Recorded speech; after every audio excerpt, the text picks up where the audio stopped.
मुल्क को हमारी जरूरत पड़ेगी तो हम हाजिर हैं, मौलाना फजल रहमान की पेशकश। पार्लियामेंट में खिताब करते हुए कहा, हम अपोजिशन में बैठकर अपना किरदार अदा करेंगे। फॉर्म 45 के हो या 47 के, डिफेक्टो ही सही, इन्हीं से काम लेना होगा। कानून भी यही बनेगा। हम भी यहाँ मुल्क कौम की खिदमत के लिए बैठे हैं, इस्तेमाल होने के लिए नहीं। कहा, पार्लियामेंट और सियासी कायदीन को गैर जरूरी समझने से बड़ी हिमाकत कोई नहीं हो सकती। आज सियासी लोगों की अहमियत खत्म की जा रही है। तजुर्बाकार सियासी क़यादत को साइड लाइन किया जा रहा है। बलूचिस्तान और खैबर पख्तूनख्वा में हुकूमती रेट खत्म हो गई है। सारे मामलात को सियासी लोग ही खत्म कर सकते हैं। सियासतदानों को बाइख्तियार बनाएं। मुल्की मामलात सियासतदानों के हवाले किए जाएं। अख्तर मेंगल ने इसीलिए इस्तीफा दे दिया कि पार्लियामेंट का कोई किरदार नहीं। क्या हुकूमत के पास ये इख्तियार है कि वो खुद फैसले कर सके?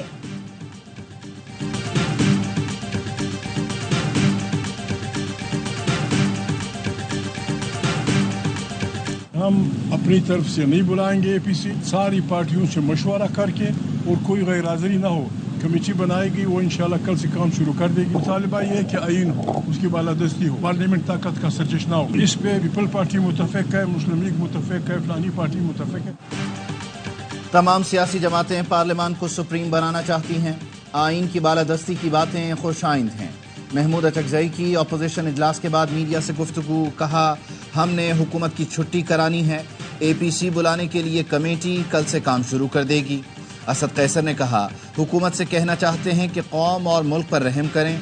मुल्क में जो कुछ हो रहा है, हुकूमत को संजीदगी से बैठना चाहिए। बलूचिस्तान के मसाइल पर तमाम स्टेक होल्डर्स बैठें, बात करें। अख्तर मेंगल का इस्तीफा पार्लियामान के लिए बाइस तशवीश है। हम अब निकल रहे हैं, पूरे मुल्क में जलसे होंगे। लाकानूनियत, महंगाई बढ़ रही है, अब जरूरत है कि आवाम से राबता किया जाए। कोशिश किए थे, उन्होंने कहा कि मेरे ख्याल मैंने उनको पहल कर दिया। तो क्या आप अपना इस्तीफा वापस ले रहे हैं? अभी तक तो मेरा कोई ऐसा इरादा नहीं। इस्तीफा वापस नहीं लूंगा, अख्तर मेंगल डट गए। हुकूमत और अपोजिशन की बीएनपी सरबराह को मनाने की कोशिशें नाकाम। कहा, इन्होंने मुझे कायल करने की बहुत कोशिश की, मैंने इनको कायल कर लिया। 2018 से बलूचिस्तान के मसाइल हर हुकूमत को बताए, हमेशा उर्दू में बात की। हुकूमत को उर्दू समझ नहीं आ रही तो मैं क्या कर सकता हूँ। स्पीकर कौमी असम्बली ने सरदार अख्तर मेंगल के इस्तीफे पर कार्रवाई रोक दी। मुलाकात के बाद राना सनाउल्लाह ने कहा, अख्तर मेंगल ने बलूचिस्तान का मुकदमा बड़ी जुर्रत और बहादुरी से लड़ा। अख्तर मेंगल के तहफ़्फ़ुज़ात मुतालिका फोरम्स तक पहुंचाएंगे। जो वज़ीर आज़म से मुतालिक बात है वो उन तक पहुंचाई जाएगी। पीटीआई वफ़द की भी अख्तर मेंगल से मुलाकात, इस्तीफा वापस लेने की दरखास्त की, ऑफर दी, पार्लियामेंट में रहकर मुश्तरका जद्दोजहद करेंगे। मुश्किल की घड़ी में बलूचिस्तान की आवाम को तन्हा नहीं छोड़ेंगे।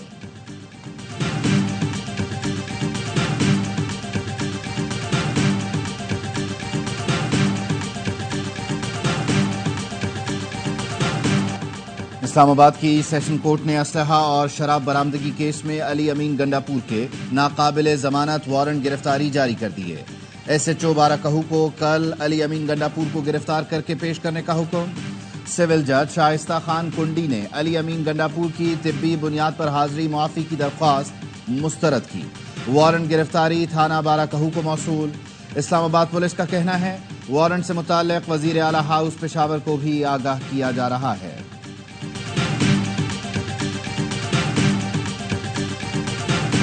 4 दफा सूबाई असम्बली का इजलास मुलतवी हो चुका है। आज 2 तय अक्सरियत वाला वज़ीर आला अपनी सूबाई असम्बली जाने से कतरा रहा है। उनको ये तजवीज़ होगी, मुतालबा करूंगा कि आप एतमाद का वोट ले लें ताकि पता चल जाए कि सूबे में आपके पास अक्सरियत है या नहीं है। 2/3 अक्सरियत वाला वज़ीर आला असम्बली से भाग रहा है। इससे पहले तहरीक अदम एतमाद आए, अली अमीन गंडापुर एतमाद का वोट ले। गवर्नर खैबर पख्तूनख्वा फैसल करीम कुंडी का मशवरा, कहते हैं अली अमीन एतमाद हो चुके हैं। 18वीं तरमीम के बाद अमन कायम करना सूबे की जिम्मेदारी है। KP हुकूमत अमन अमान कायम करने में नाकाम हो चुकी है।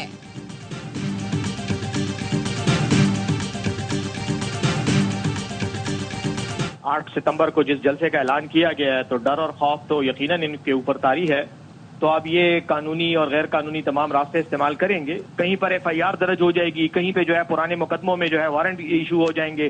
सारा प्रेशर डलवा रहे हैं کہ کسی طرح سے علی امین کو نیوٹرلائز کیا جائے۔ 8 ستمبر کو جلسے کا اعلان کیا گیا، اسی لیے ان پر خوف طاری ہے۔ یہ لوگ اب قانونی اور غیر قانونی تمام راستے اختیار کریں گے۔ ترجمان کے پی حکومت بیرسٹر سیف نے کہا، دباؤ ڈالنے کی کوشش کی جا رہی ہے کہ علی امین گنڈاپور کو الگ کیا جائے۔ وزیر اعلیٰ کے پی عدالت میں حاضر ہو جائیں گے اور وارنٹ ختم ہو جاتے ہیں۔ علی امین گنڈاپور کی گرفتاری کی نوبت نہیں آئے گی، ہمارے وکلاء دیکھ رہے ہیں۔ ہمیں واضح پیغام دیا جا رہا ہے کہ آخری حد تک تنگ کیا جائے گا۔ ہو سکتا ہے کہ 8 ستمبر کی NOC منسوخ کرنے کی کوشش بھی کی جائے۔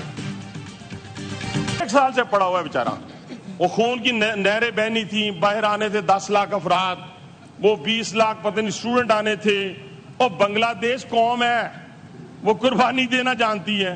آپ بنگلہ دیش کی بنگالیوں کی مثالیں لے کے بیٹھ جاتی ہیں، کریں نہ نکلیں، کسی نے روکا آپ کو؟ 1 سال سے بیچارہ اندر پڑا ہوا ہے، وہ خون کی ندیاں بہنی تھیں، 10 لاکھ لوگ نکلنے تھے۔ آپ بنگلہ دیش اور بنگالیوں کی مثالیں دیتے ہیں، وہ ایک قوم ہے، قربانی دینا جانتی ہے۔ آپ نکلیں، کیوں نہیں نکلتے؟ کس نے روکا ہے آپ کو؟ لیگی رہنما حنیف عباسی کے قومی اسمبلی میں پیچھے آئے فروار، کہا ہر وقت اپوزیشن لیڈر کی سانس پھولی ہوئی دیکھتا ہوں، صبر کریں، ابھی عشق کے امتحان اور بھی ہیں، ابھی ملٹری کورٹس ہیں، وعدہ معاف گواہ تیار ہیں، بڑے بڑے شواہد موجود ہیں، آپ کا بچنا ناممکن ہے، اب بھی موقع ہے، معافی مانگ لیں، وزیر اعظم کی ضرورت نہیں، چلیں میں آپ کو معافی دلاتا ہوں۔ عمر ایوب نے کہا جتنی جنگیں ہوئی ہیں میرے خاندان کے لوگوں نے قربانیاں دی ہیں، سردار اختر مینگل کے استعفے کو ہلکا نہ لیں، یہ دیکھیں انہیں کس بات نے استعفیٰ دینے پر مجبور کیا، سب ہوش کے ناخن لیں، بلوچستان کے نوجوان مایوس ہو چکے، ان کے جذبات کو سمجھنا چاہیے۔ بانی پی ٹی آئی کی وکلاء پارٹی رہنماؤں سے ملاقات نہ کرانے پر توہین عدالت کی درخواست سماعت کے لیے مقرر۔ اسلام آباد ہائی کورٹ کے جسٹس سردار اعجاز اسحاق خان کل سماعت کریں گے۔ درخواست میں کہا گیا، ملک کی بڑی سیاسی جماعت کا بانی چیئرمین ہوں، عدالتی احکامات کے باوجود اڈیالہ جیل حکام ملاقاتوں کی اجازت نہیں دیتے، احکامات پر عمل درآمد نہ کرنے والوں کے خلاف کارروائی کی جائے۔ 190 ملین پاؤنڈ ریفرنس میں بشرا بی بی کی بریت کی درخواست پر فیصلہ محفوظ کل سنایا جائے گا۔ عدالت نے چیئرمین نیب کے خلاف توہین عدالت کی درخواست غیر مؤثر قرار دی۔ فریقین کی جانب سے دلائل پر توہین عدالت درخواست کو غیر مؤثر قرار دیا گیا۔ بانی پی ٹی آئی اور بشرا بی بی کو کمرہ عدالت میں پیش کیا گیا تھا۔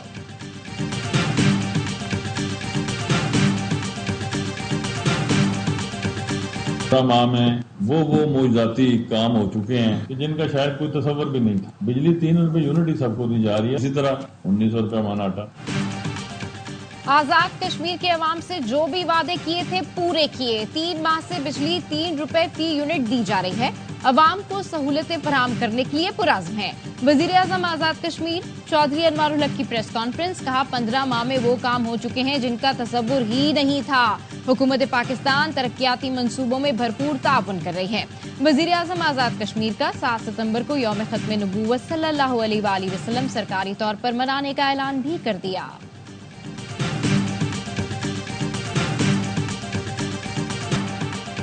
الیکشن کمیشن نے اسلام آباد میں بلدیاتی انتخابات ملتوی کر دیے، شیڈیول معطل کرنے کا نوٹیفیکیشن جاری۔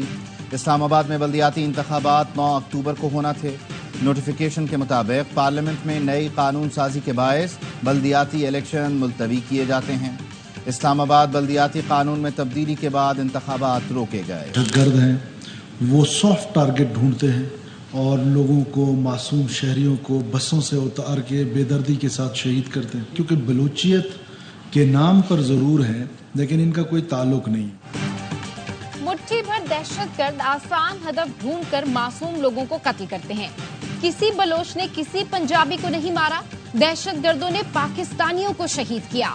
وزیر اعلیٰ بلوچستان سرفراز بگٹی کہتے ہیں، ہم بچیوں کو آکسفورڈ بھیجتے ہیں، وہ لوگ بمبار بنا رہے ہیں۔ بلوچستان کے عوام خود فیصلہ کریں کون خدمت کر رہا ہے۔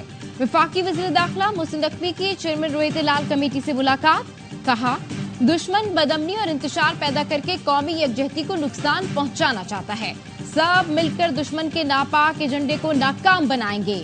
इस नासूर के खात्मे के लिए उलमाए कराम को फिर अपना अजीम किरदार अदा करना होगा।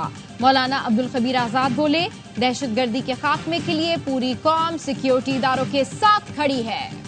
आज तक मैंने ये 18 बिलियन डॉलर का नंबर नहीं लिखा, ना कभी ईरानियों ने इसका जिक्र किया, ना कभी इसका जिक्र पाकिस्तानियों ने किया। कोई पेनल्टी का तखमीना अभी तक कहीं नहीं लगा, किसी जगह को पर किसी ने डिमांड नहीं की, कोई 18 बिलियन डॉलर का जिक्र नहीं है। वजीर पेट्रोलियम ने पाक ईरान गैस पाइपलाइन मंसूबे में ताखीर पर जुर्माने की तरदीद कर दी। मुसद्दिक मलिक कहते हैं, जुर्माने का कोई तखमीना नहीं लगाया गया, नहीं मालूम 18 अरब डॉलर का नंबर कहां से आया। आज तक 18 अरब डॉलर का जिक्र ईरान ने किया, ना पाकिस्तान ने। मामले पर इन कैमरा ब्रीफिंग देने के लिए तैयार हूँ। मुल्क में गैस के ज़खायर दिन ब दिन कम होते जा रहे हैं। गैस की तलाश के लिए मुल्की और गैर मुल्की कंपनियों को लाइसेंस दिए जा रहे हैं। रोजाना की बुनियाद पे कराची के अवाम के इलेक्ट्रिक को बददुआएं देती है। के इलेक्ट्रिक ने रियासत के अंदर रियासत बनाया हुआ है, माफिया के तर्ज पे काम कर रहा है। के इलेक्ट्रिक ओवर बिलिंग के जरिए अरबों अरबों रुपए कमा रहा है। सिस्टम अपग्रेडेशन के लिए क्या काम किया? एमकेएम के रुकन कौमी असम्बली अमीनुल हक का के इलेक्ट्रिक से मुतालिक तवज्जो दिलाओ नोटिस। कहा, फनी खराबी के नाम पर पूरा दिन बिजली बंद कर दी जाती है। बारिश का पहला कतरा गिरते ही कराची में दर्जनों फीडर स्ट्रिप कर जाते हैं। के इलेक्ट्रिक ने रियासत के अंदर रियासत बनाई हुई है। घंटों गैर एलानिया लोड शेडिंग की जाती है, लोग बद्दुआएं देते हैं। के इलेक्ट्रिक का शुमार इन कंपनीज में होता है जिन्हें नफरत की निगाह से देखा जाता है। वजीर इत्तलात अता तारड़ ने कहा, कराची में बारिश के बायस 300 फीडर्स बंद करना पड़े। इस दौरान करंट लगने का कोई एक वाकया नहीं हुआ। के इलेक्ट्रिक का कहीं फॉल्ट नजर नहीं आया। कराची में जो वाकयात हुए उनका ताल्लुक बारिश से है, के इलेक्ट्रिक से नहीं। मुस्तफा कमाल ने कहा, बिल देने वाले और ना देने वाले दोनों की बिजली बंद हो रही है। फीडर्स बंद करने के बजाय पीएमटीज को कब बंद करेंगे? प्रीपेड मीटर्स क्यों? मोदी ढोल भी बजा लेते हैं। सिंगापुर में भारतीय वजीर आजम से ढोल देखकर रहा न गया, अपने ही इस्तकबाल में ढोलची बन गए। आलमी रहनुमाओं के गले पड़ना और सेल्फियां बनाना भी मोदी जी का मशगला है।